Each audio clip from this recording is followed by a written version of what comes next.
The Haunting of the Perron Family, 1970s. The summer of 1971 began like any other for the Perrons. A family of 7 eager to leave the chaos of city life behind and embrace the quiet serenity of rural Rhode Island. Their new home, a sprawling 18th century farmhouse, stood like a relic of another time, its weathered wood and sagging roof whispering promises of simplicity and peace. But those whispers soon turned to screams. From the first day, the house felt off. Not wrong, exactly, but tilted. Carolyn, the mother, noticed it first. The way the house seemed to absorb light rather than reflect it. Shadows stretching unnaturally long and pooling in corners where they didn't belong. The girls brushed it off as old house charm, and Andrea, the eldest, even laughed about it. "Mom, it's just a house. It creaks. It's spooky. That's the fun part." But then came the smells. A sulfuric stench that would waft through the rooms without warning. Roger, the father, blamed old plumbing, but Carolyn wasn't so sure. Then there was the cellar. A hidden basement they hadn't known about, discovered behind a concealed door. It was cold and damp. The air so heavy it seemed alive. Roger locked the door, muttering, "Nothing down there but rot and rats." But locking it didn't stop the noises. Scratching, scraping, and a low, mournful moan that made the floor vibrate late at night. It was Cindy, the middle daughter, who first saw her.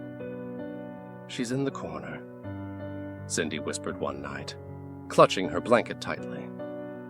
Her sister Nancy was already asleep, but Cindy stared wide-eyed at the dark shape crouched by the dresser. "She's watching us."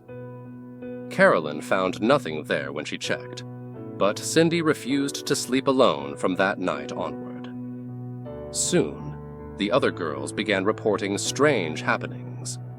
A bed shaking violently without cause, toys vanishing and reappearing in impossible places, and the most chilling of all, finding the girls standing still, staring at nothing, murmuring words Carolyn couldn't understand.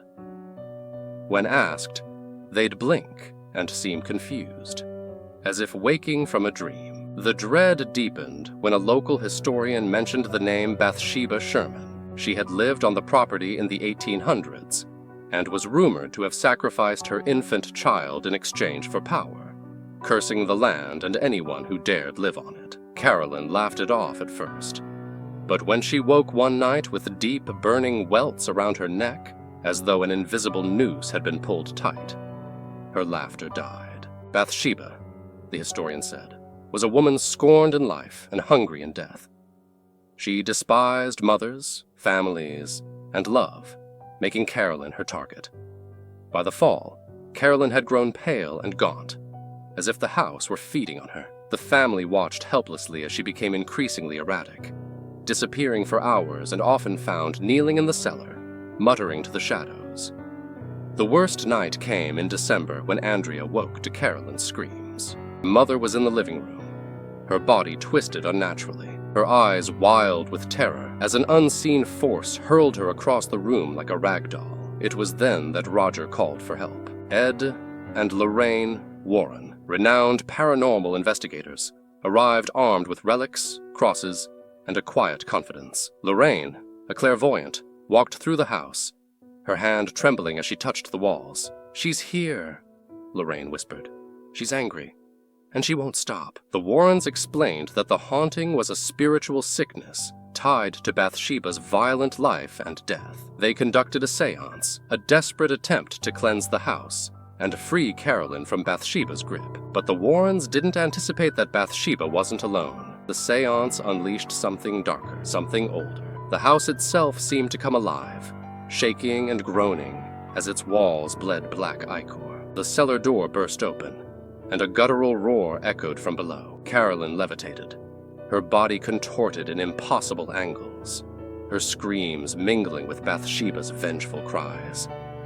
It took all of Ed and Lorraine's strength and their unshakable faith to banish the spirits back into the shadows. When it was over, Carolyn collapsed into Roger's arms, weeping, and the house fell silent. The Perrons packed their belongings to leave.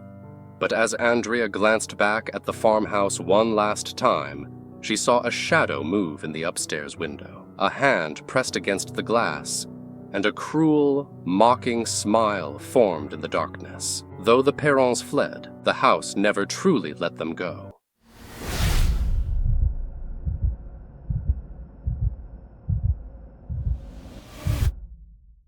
In the sleepy town of Haverford, West Wales, a pair of twin sisters came into the world on a crisp April morning in 1963 June, and Jennifer Gibbons were born seconds apart, their connection sealed by a silence so profound that it seemed to engulf them entirely. They were inseparable, like mirror images brought to life, speaking a language that no one else could understand, a rapid, clipped dialect only they shared. To outsiders, they were enigmas. To each other, they were everything. From the start, the twins stood apart. In school, they refused to speak to teachers or classmates, remaining mute and expressionless. Their silence wasn't shyness. It was a barrier, a wall they had built around themselves. Their teachers called them troubled.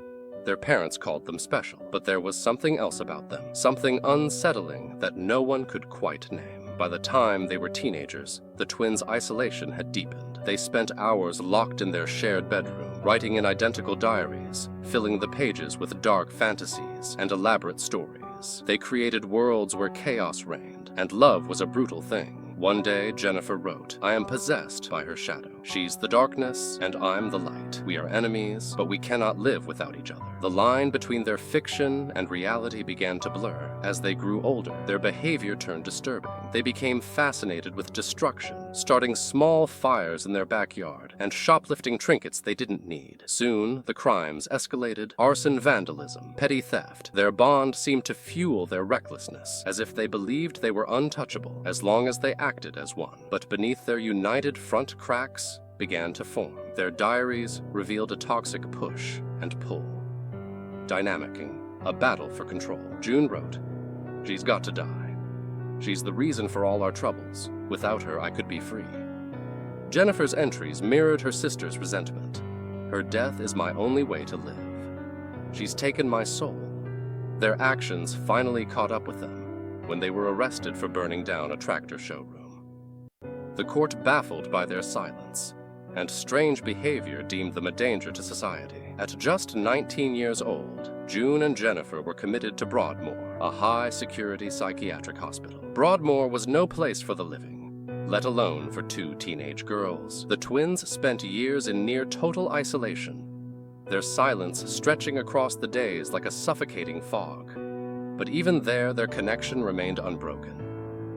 Nurses reported seeing them move in perfect synchrony, their heads tilting at the same angle, their footsteps falling in unison. They spoke only to each other, their voices low and hurried, like whispers carried on the wind. It was in Broadmoor that they made their pact. One of them had to die. It was the only way for the other to truly live. They didn't say who decided it first, or why, but the agreement was absolute. In 1993, after 11 years in the hospital, the twins were unexpectedly transferred to a lower security facility. During the ride, Jennifer leaned against June and whispered, "I'm going to die." June thought nothing of it. Jennifer had always been dramatic, but Jennifer wasn't wrong. Within hours of their arrival, Jennifer collapsed. Her eyes rolled back, her breathing slowed, and by the time help arrived, she was gone. The cause of death was never fully explained. Her heart simply stopped, as if it had been willed to quit June now. Alone for the first time in her life, seemed eerily calm. It was her choice, she told the doctors. She set me free. After Jennifer's death, June began speaking to others for the first time. She lived quietly, writing sporadically, but avoiding the public eye. When asked about her sister, she would smile faintly and say, "She's still with me. She always will be." The diaries of the silent twins remain locked away, their pages filled with the secrets of a bond that defied understanding a love so consuming it demanded sacrifice. Villisca Axe Murders 1912. The small town of Villisca, Iowa, nestled among the rolling fields of the Midwest, was the kind of place where everyone knew everyone and nothing ever happened, that is until the night of June 9, 1912.